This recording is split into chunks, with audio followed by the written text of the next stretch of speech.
all of a sudden this like long knife, like extra large sort of knife sort of thing, it was very big, and he pulled that out and started waving it about, and he said, "Do you want to die?"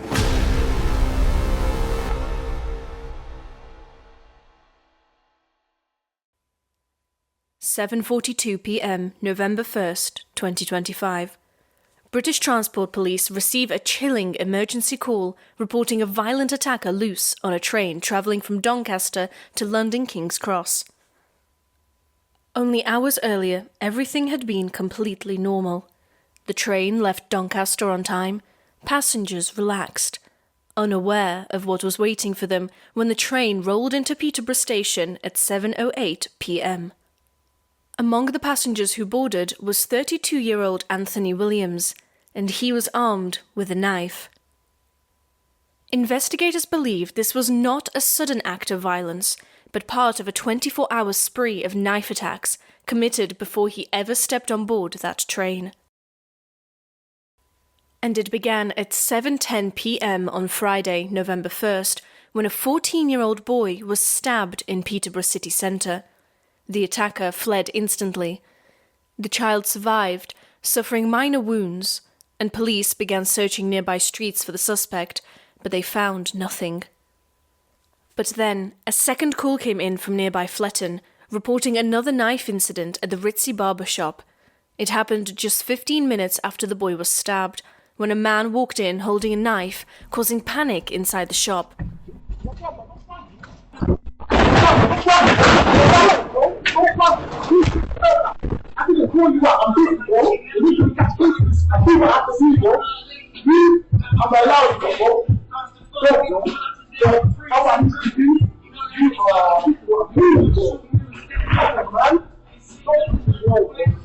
But for reasons still unclear, police weren't called until 2 hours later, and by that time, the suspect was long gone. Just after midnight, at 12:46 a.m, there was a third attack, this time in East London. A victim was slashed across the face before the attacker vanished again. Then, suddenly, everything went quiet. Until the next morning. Staff at the Ritzy Barbers in Fletton found themselves face to face with this same man, and again he was armed with a knife. But this time, police were called immediately, and officers arrived within minutes. But once again, Williams had escaped. And the next time he appeared was on the Doncaster to King's Cross train. The train left Peterborough at 7:30 p.m, and for the first few minutes, everything seemed normal. But then Williams drew his knife. What should have been a routine evening journey instantly turned into a nightmare. At 7:39 p.m, the first 999 call came through. Then another. And another. The terrified callers described chaos, screaming, blood, people running for safety, doors slamming as passengers hid in toilets or barricaded themselves in the buffet car. Williams moved along the aisle, attacking anyone he encountered, and all completely at random. And I saw someone who was very badly injured, lots of blood around them. They were either collapsed or looking about, they were about to fall over. And then I look at my hand and it's covered in blood, and then I look at the chair and there's blood all over the chair. And I'm thinking, okay, this is pretty serious. So some of the guys that had ran through to kind of alert us to run, they were the ones who had also been stabbed. So we're running over and getting to the edge of the carriage, still trying to work out who is it, what's their intentions, what's their motives. But some passengers chose to fight back. He come up to me, he got up close, and then he pulled his sword out and he says, "Do you want to die?" One of these passengers was Stephen Crean. Travelling home that night, when saw the attack, he stood between the attacker and other passengers, trying to stop him.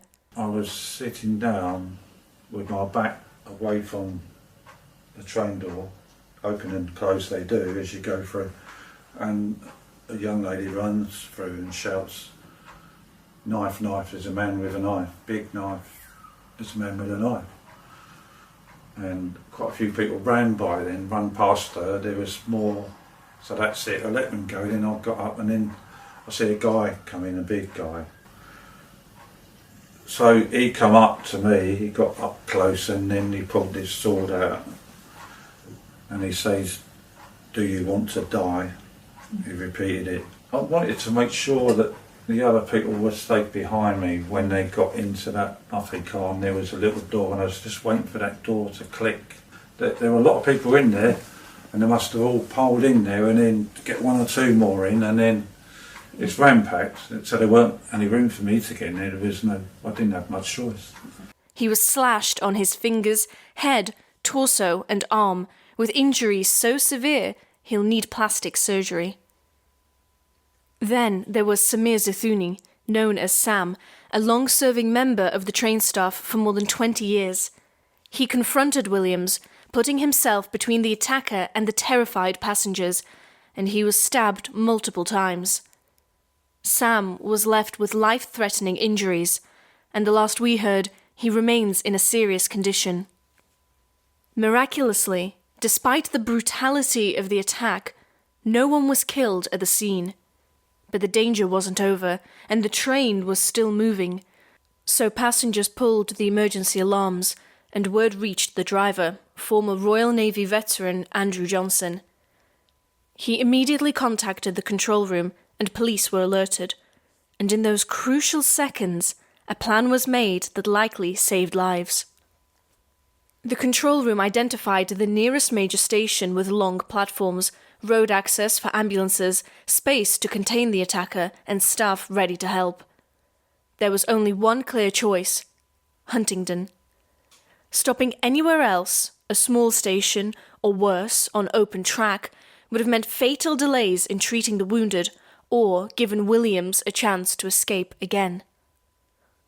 Instead, the train rolled into Huntingdon, and 8 minutes after the first emergency call, armed police boarded the carriage.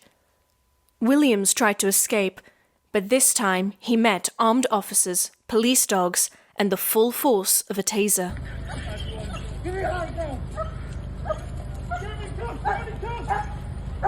After a 24-hour spree of violence, the attack was finally over. Critics say the incident could have been prevented if police had been able to catch him earlier. But now, more than a dozen victims were injured, 9 of them fighting for their lives, and countless others traumatized by what they witnessed. Anthony Williams is now facing 10 counts of attempted murder and could spend the rest of his life behind bars. Let us know what you think about this case in the comments. And don't forget to like and subscribe so you can keep up with the next exciting case on Caught and Convicted. And remember, although incidents like this do happen, they're not as common as you might think, so please, don't let this case keep you awake at night.